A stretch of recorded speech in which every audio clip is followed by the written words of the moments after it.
Welcome to Nationwide on the network service of the NTA. I am Minna Daniels. The Minister of State Finance, Doris Anite, believes that the success in the fight against illicit financial flows must move beyond dialogue to the deployment of real-time data exchange, robust enforcement and strengthened accountability. This is as the Federal Inland Revenue Service launches a new tax intelligence and automation system for digital vigilance. Benny Adams reports that the event is the opening of the 2025 National Conference on Illicit Financial Flows in Abuja. From transactions on the streets to boardrooms and digital platforms, Nigeria on a daily basis loses money through illicit financial flows, a shadow economy of tax evasion, money laundering and corrupt dealings that continue to drain the nation's commonwealth and undermining progress. It is estimated that Nigeria loses about $18 billion annually due to profit shifting and aggressive tax avoidance practices. If retained, these resources could transform investment in education, health, infrastructure, and subnational development, particularly amid shrinking development aid flows. This is why regional governments and experts at this conference are harmonizing ideas towards combating illicit financial flows. This is as they believe that each unaccounted dollar undermines governance, erodes trust, and translates into losses. Criminal networks adapt quickly, whether through secrecy jurisdiction, the manipulation of beneficiary ownership, or digital innovation. Illicit actors continue to outpace traditional enforcement. Our response must therefore be agile, intelligence-led, and globally coordinated. In addition to those pillars, trade, tax, debt, aid, and so on, you also need to think about the role of media, the role of education, and technology itself. Speakers here agree that strengthening Nigeria's domestic resource mobilization, in addition to collaboration with law enforcement, the judiciary, and international partners, will go a long way in closing the loopholes. Benny Adams, NTA News. The federal government has inaugurated an inter-ministerial committee to oversee the implementation of the Human Capital Opportunities for Prosperity and Equity (HELP) program, aimed at enhancing service delivery in education, healthcare, and governance. The committee, chaired by the Minister of Budget and Economic Planning, Abubakar Atiku Bagudu, and co-chaired by the Ministers of Finance, Health and Social Welfare, Education and Women Affairs, is tasked with assessing the program's progress, evaluating disbursements, reviewing national priorities, strengthening capacity building, and addressing implementation challenges. This is a collaborative endeavor to complement some of the bold and courageous decisions that our president had taken and is taking. And we are just to use this yet again to support that endeavor. But at the heart of all these efforts is human capital development. It is the lifting of millions of Nigerians out of poverty. And hopefully, if we succeed in executing it, the 3.36% HCI that we have will change radically and Nigeria will take off. And I can assure you of the full cooperation of our ministry in any way possible to make the program successful. The HELP program is coordinated by the Federal Minister of Budget and Economic Planning through the HELP Governance National Program Coordinating Unit, led by Dr. Asad Hassan, which also serves as the program's secretariat. The Senate has approved federal government's 2025-2026 borrowing plan as captured in the 2025 medium-term expenditure framework and fiscal strategy paper. Also approved is President Tinubu's request for the issuance of FGN bonds in the domestic market by the Debt Management Office worth 757 billion naira to settle outstanding pension liabilities under the contributory pension scheme. Additionally, Senate approved the establishment of foreign currency denominated issuance program in the domestic debt market. Prior to the approvals, the Senate Committee on Local and Foreign Debts, in the report submitted to plenary, explained that all the borrowings are on concessional terms with low interest rates and reasonably long amortization period. The House of Representatives has passed the Rivers State 2025 appropriation bill of 1.48 trillion naira.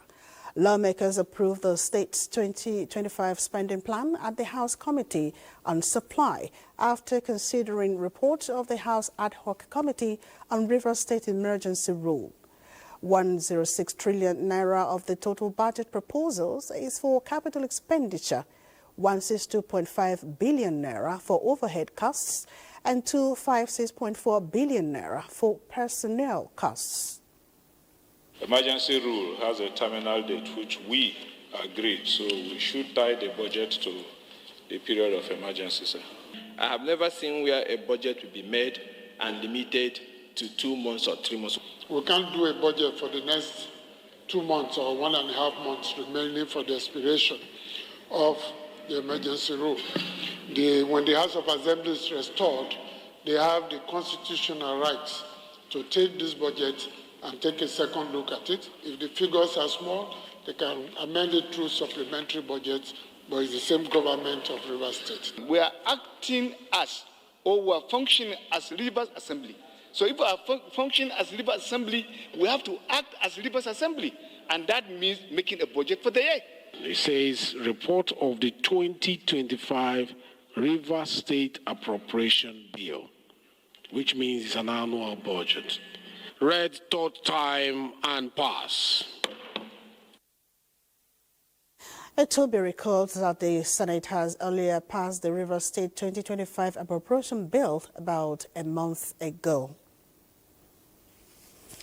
The Nigerian Hydrological Services Agency has called on stakeholders in flood management and mitigation to remain vigilant as 27 states are projected to experience flooding between July 22nd and August 5, 2025.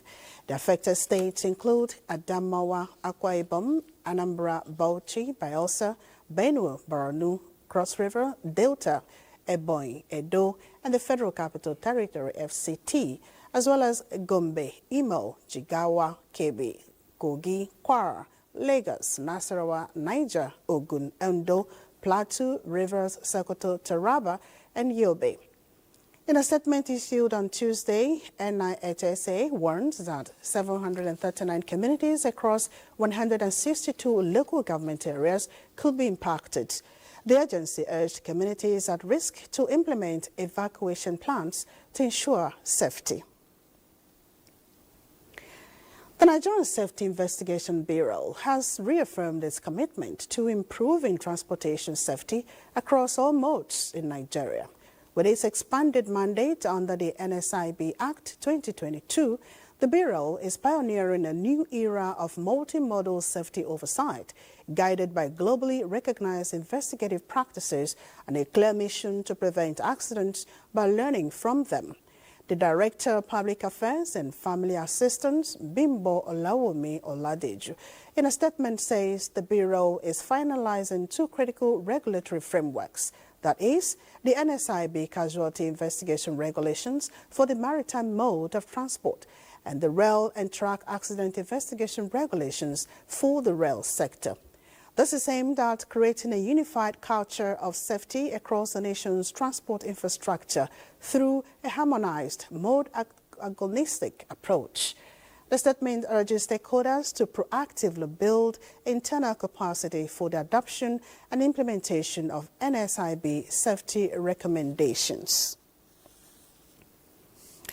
And the fight against illegal oil refining and pipeline vandalism in the Niger Delta region is said to be yielding positive results, owing to concerted efforts from relevant authorities to stem the tide to the barest minimum. Ijoma Ugweke reports that these were the views of stakeholders and residents of Port Harcourt who are hopeful that the huge investment on security will gradually put an end to this illegal trade and boost the nation's revenue. Recent incidents of oil bunkering in Rivers State has received serious investigation and discoveries from the military and the NSCDC, destroying over 20 illegal refining sites in the Niger Delta. However, efforts to combat the trend has been intensified through investigation and prosecution of suspects involved in illegal oil bunkering activities. Since this administration came into power 2 years ago, the level of oil production has continued to go up. And that is indication that the war is being won. We've arraigned over 100 defendants. There is also ongoing uncovery of pipeline infrastructure breach, which involves an illegal bunker operations in parts of the state. All efforts geared towards combating oil theft in the state. We have experienced oil exploration within this region, but we've never had it this good.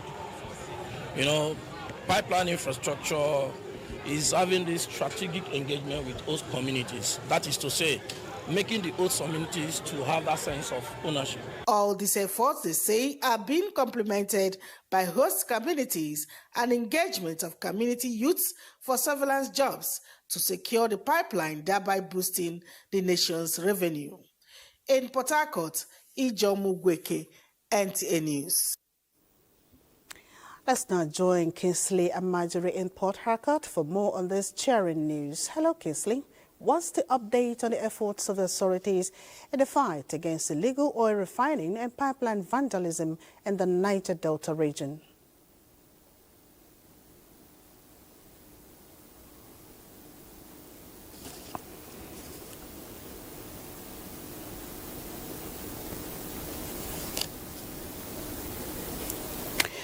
All right, well, so finding it a bit difficult establishing contact with Kingsley. We're right back with him. Meanwhile, let's head to Lagos, where Adela Kamiakere is waiting with more on Nationwide. Hello, Adela.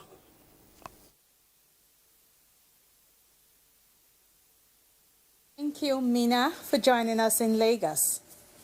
To further curb the challenges of farmers across the 6 geopolitical zones of the Federation, there is a need for holistic implementation of a national agricultural policy.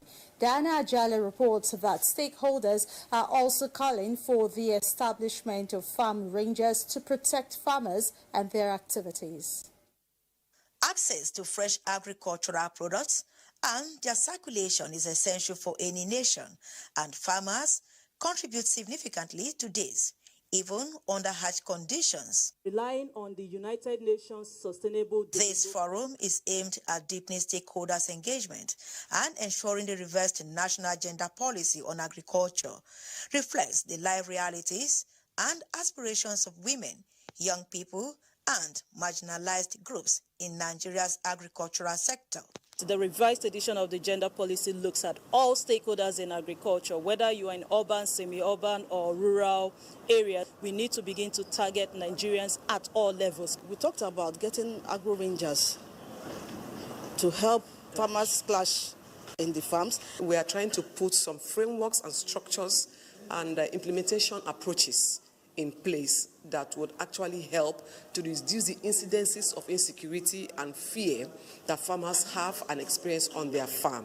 Grace Bukola is excited about the prospects and insists she has no regrets going into farming. Whatever the work I lay my hand upon, I will still add farming. Even advise my children to go into farming. Just like Grace, Sonny Akim, a graduate of business administration and person living with disability, ventured into farming after difficulty in securing a white-collar job. I want to be more in agri-tech, always something, online.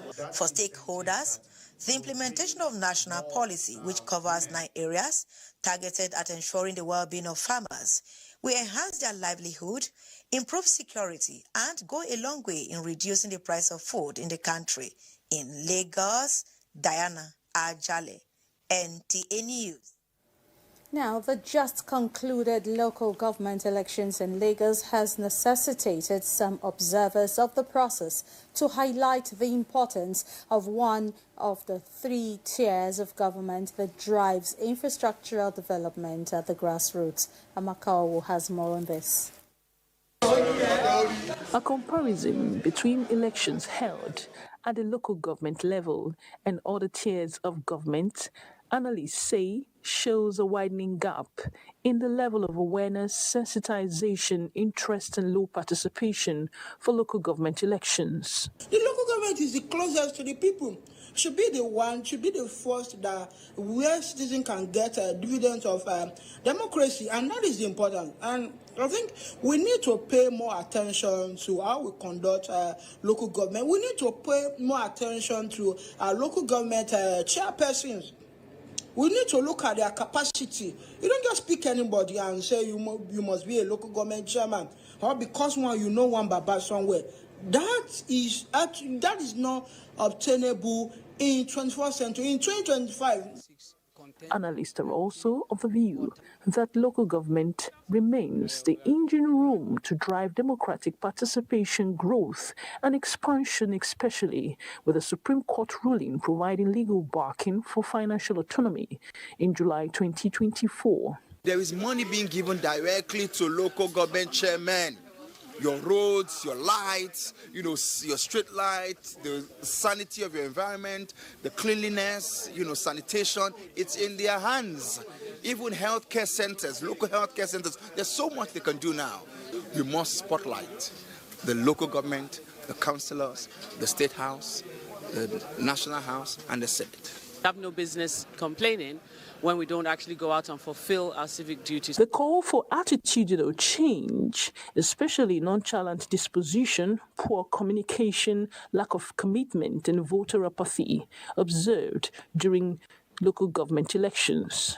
In Lagos, Amakaowo, NTA News.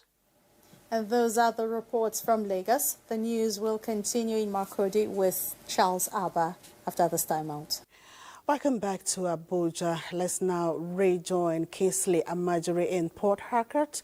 Hello, Kingsley. Good to see you. So what's the update on the efforts of authorities in the fight against illegal oil refining and pipeline vandalism in the Niger Delta region? Well, I'd like to welcome you to Port Harcourt. I will say that a number of things and events are changing the dynamics, of course, within the Niger Delta region and in Rivers State in particular, since this integrated approach to the fight against illegal oil bunkering and crude oil theft in the region. From the onset, when this administration came on board, the government articulated various approaches to fighting this illegal oil bunkering, from the security agencies, the involvement of the communities, and also the prosecution of offenders, which in the past was a key issue. And I would say of recent, you see not just from the community angle, but from the relevant stakeholders, there is a drastic reduction of oil theft in the region. And when you look at the environment as well, which hitherto had this challenge of soot, especially in Port Harcourt metropolis, those incidents are no longer there. And the patronage of illegally refined petroleum product is also dying off gradually.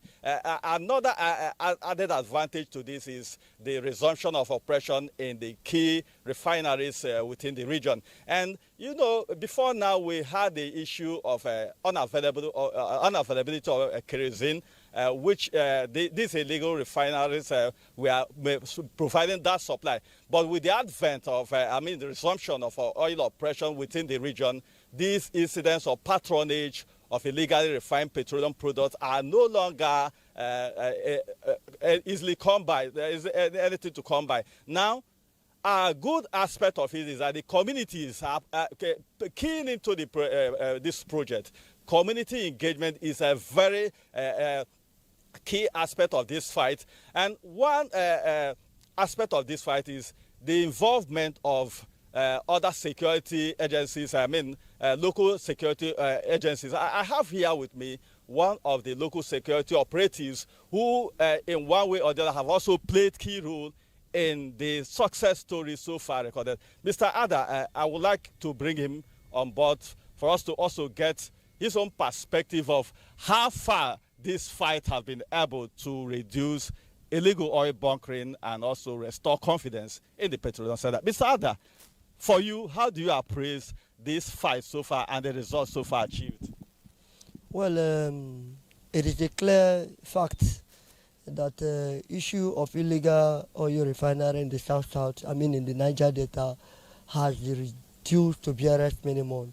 I don't know how Mr. President did it, but I think with this, I will advise that Mr. President should also introduce this medium to banditry and other social. But I think with this measure that was taken to crush down on illegal refineries in our environment and all that, I think you can see me, I am a victim, but I have no regret because the people who brought me this pain today, I seen that the reduction is very obvious. It makes me very happy, and that is why I have mobilized immediately. Mr. President give the marching order to make sure that I and my team support every security agency in Niger Delta to put a stop to illegality. All right, Mr. Ada Nwachukwu would like to thank you for your thought. I will add, before I return to you back in the studio, that one key factor that have contributed to the success story recorded so far in this fight against illegal oil bunkering is the prosecution of offenders. Before now, there was this kid glove attitude to prosecution, but now the government, especially for the Office of the National Security Advisor and the mainstream security agencies, the Navy, the Civil Defense, and the Nigerian Army, there have been this integrated approach to arresting offenders and also taking them to court, which has also helped in no small measure in deterring these criminal elements. Thank you so much, Kingsley and Marjorie, for that sharing news and for those updates. Thank you so much. And moving on, Catholic Bishop of Maiduguri Diocese, John Bakene, has lauded the Department of State Services, DSS, and the Nigerian Army for successfully rescuing Reverend Father Alphonsus Afena, who was kidnapped on June 1st by Boko Haram insurgents. Bishop Bakane, who doubles as the chairman of the Christian Association of Nigeria (CAN) in Borno State, commended the gallantry and intelligence of the DSS operatives who rescued the 11 persons unhurt. Father Afena and 10 women were on Monday rescued by DSS operatives in the state. The operatives were supported by troops of the Nigerian Army.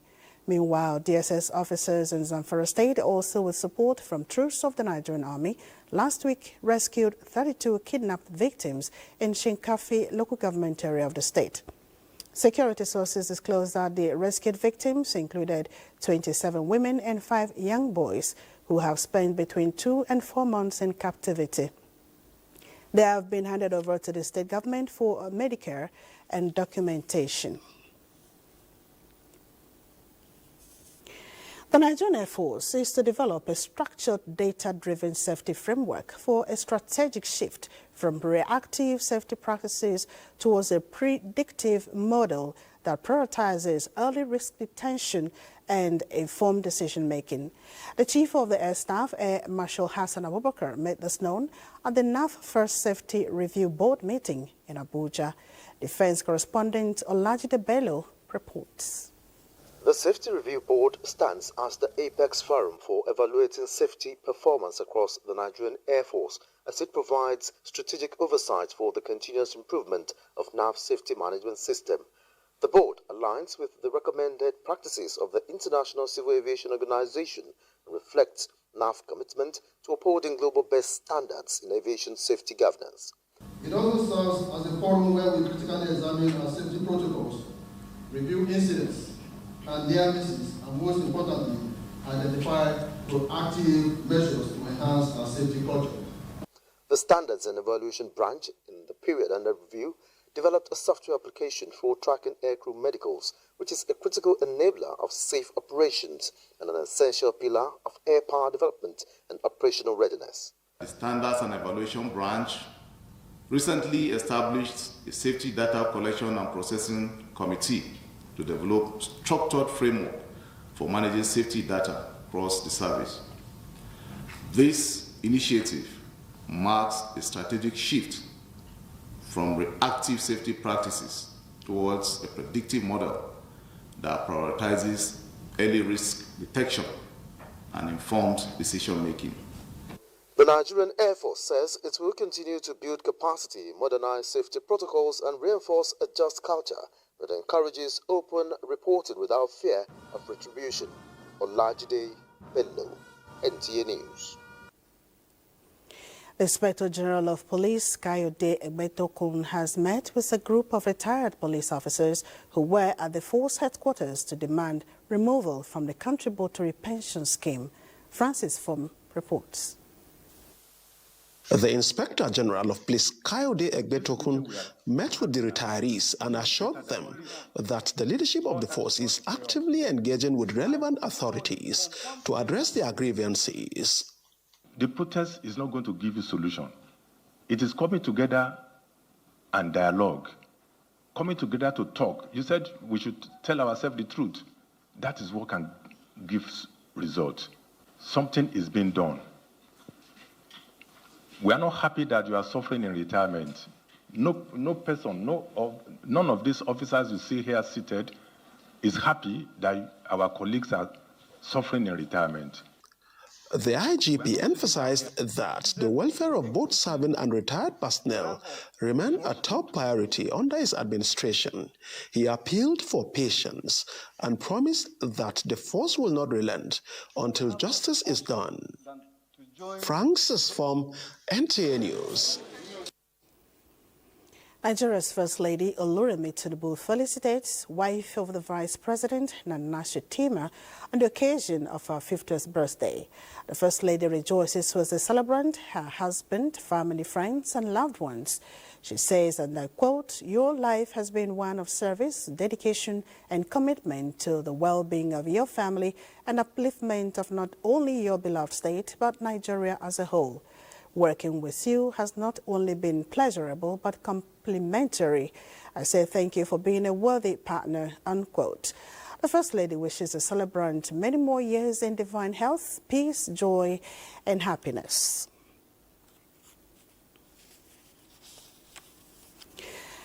Again, Nigeria's First Lady Oluremi Tinubu heartily rejoices with Senator Barihu Benga Ashafa as he turns 70. The First Lady applauds the celebrant for a life of service, leadership, contributions to public service, and legislative development worthy of commendation. While wishing him many more years of divine health, joy, and continued fulfillment, the First Lady also praised God to grant the celebrant more strength and wisdom as he continues to be of service to our beloved nation. It's now time to head to Maiduguri, where Charles Saber is waiting with more stories. Abubakar is waiting with more stories. Hello, Abubakar.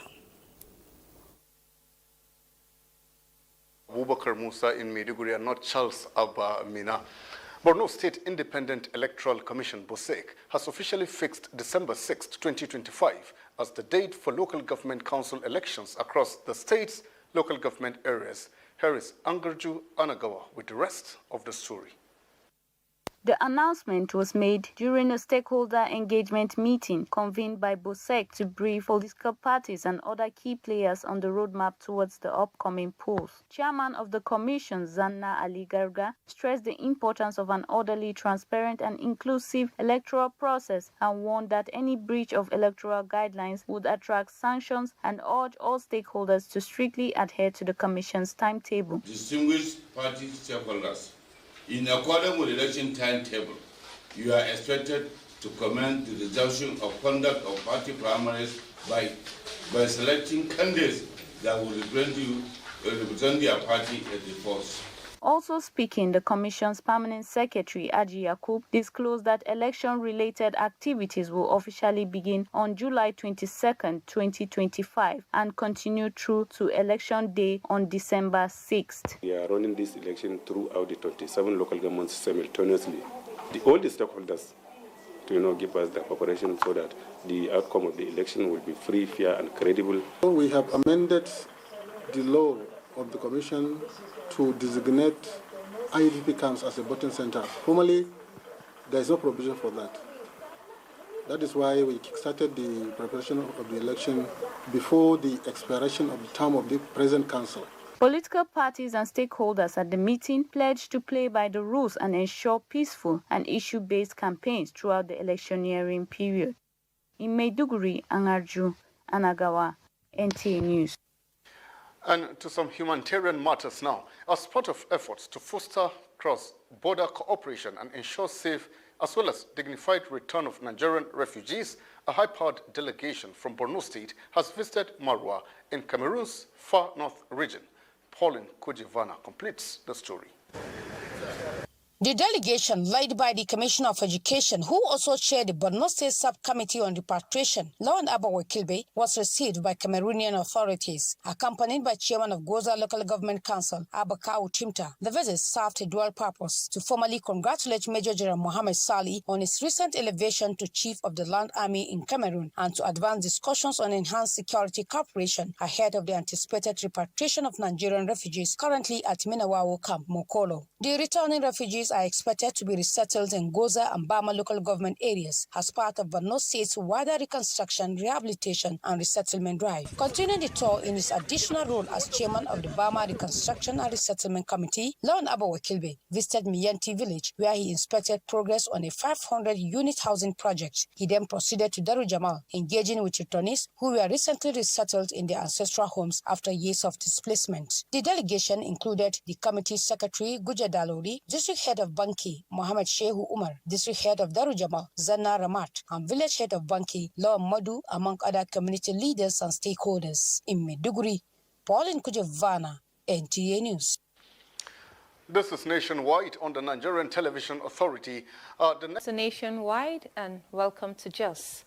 The acting managing director of the National Hydroelectric Power Producing Areas Development Commission, NHYPODEC, Jimo Haruna Gabi, has donated food items to Plateau State government for onward distribution to internally displaced persons in the state. Wilkisunuhu reports. The visit of NHYPODEC's acting managing director, Jimo Haruna Gabi, to Plateau State comes in the wake of renewed violence in parts of the state that displaced many residents and claimed lives. He says the commission was in the state to commiserate with the government and people over recurring attacks that left several communities devastated and to provide humanitarian support as part of its corporate social responsibilities. The acting managing director revealed that the commission had awarded the construction of 13 units of two-bedroom houses in Mangu and Barikin Ladi, as well as 6 units in Bassa local government area. We are aware of the fact that foodstuff will definitely give some immediate respite to the victims. Responding on behalf of Governor Caleb Mutfang, the Executive Secretary of the Plateau State Emergency Management Agency, Sunday Audu, described the gesture as timely and commendable. He assures that the relief materials will be distributed to all internally displaced persons across the state. Your decision to find Plateau State worthy of this support, especially to our hydro communities, which then extends to all internally displaced persons across the state, is a testament to your compassion and commitment. Highlight was the official handover of relief materials to include mattresses, bags of rice, mosquito nets, food items, as well as detergents for onward distribution to beneficiaries. In Jos, Bilkisunuhu, NTA News. National orientation agencies urging stakeholders in peace building not to relent, as national reorientation is key for sustainable growth of the country. This was at a campaign on national unity and social cohesion in Jos. Ndenyang and Yabagyang has details. The nationwide campaign with the theme Pathway to National Cohesion, development and unity, combating insurgency, banditry, youth restiveness, and herders farmers conflict attracted representatives of youth groups, security agencies, civil society organizations, and other dignitaries who are committed to peace building. If you look at the various problems we have in our society, substance abuse is a culprit. Most of these youths are on hard drugs. So we intend to partner with NOA in terms of fighting substance abuse. For the National Orientation Agency, the campaign is targeted at youth and security agencies as their involvement is key in addressing the issue of national peace and unity. We are talking to the youth because we want them to imbibe the pathway of dialogue. If they do that, it's going to help us a lot. Violence pays no man, but I pray that they will take this message very seriously. Speaking on the topic, sectarian conflict and youth restiveness on the plateau, Kenneth Dakop, a resource person, encouraged the youth to take responsibility for the future by contributing positively to the development of the country. Sectarian class or ethno-religious conflict or even banditry, you find most of the perpetrators of this act are the youth. We must begin to look inwards, develop our skills, our God-given skills, develop our capacities to respond to these issues. The campaign featured interactive sessions and messages geared towards equipping participants with tools for dialogue, conflict prevention, and national reorientation. In Jos, Indenyan, and Diabagyang, NTA News. And that's our contribution from Jos. Mina is still standing by in our Abuja studio. Many thanks, Mary. Nigeria is growing a community of tech startups that is creating homegrown technology solutions to tackle societal challenges and providing global platforms to showcase these talents. Chimdima Ndubisi reports that the National Information Technology Development Agency, NITDA, gathered digital technology innovators in the North Central region. About 21 of them to pitch their innovations. The brightest 3 will be picked to contest at the upcoming Nigeria Gulf Information Technology Exhibition by the first week of September 2025. Their disruptive ideas and solutions span across health tech, agri-tech, fintech, artificial intelligence, ed-tech, and climate tech. Key exams, children are able to tell where they are. They know exactly what to do in order to top their grades. We also have this interactivity and gamified elements that helps them stay put, engaged. They are truly engaged in the learning and they enjoy the process. We embed communication to business website, providing toll-free calls for businesses and their customers, even developing areas. What we're trying to achieve is that exposure, to see that all our major founders, they are brought to limelight, they are exposed to angel investors, those that are ready to invest in their services to allow them to scale. The Nigerian G-Techs event will showcase the nation's tech ecosystem diversity and depth. Enugu State is experiencing a significant shift in its political landscape, with notable political tsunami of defections to the All Progressives Congress APC. The Minister of Innovation, Science and Technology, Uche Nnaji, who received over 5,000 new members at a mega rally in Iweze North local government area, says the APC has risen from defeat to victory in the state. Chimaroke Ugu reports. Recently, prominent figures from the People's Democratic Party, PDP, and the Labour Party, LP, in Iweze North Local Government Council joined the All Progressives Congress, APC, with thousands of their followers.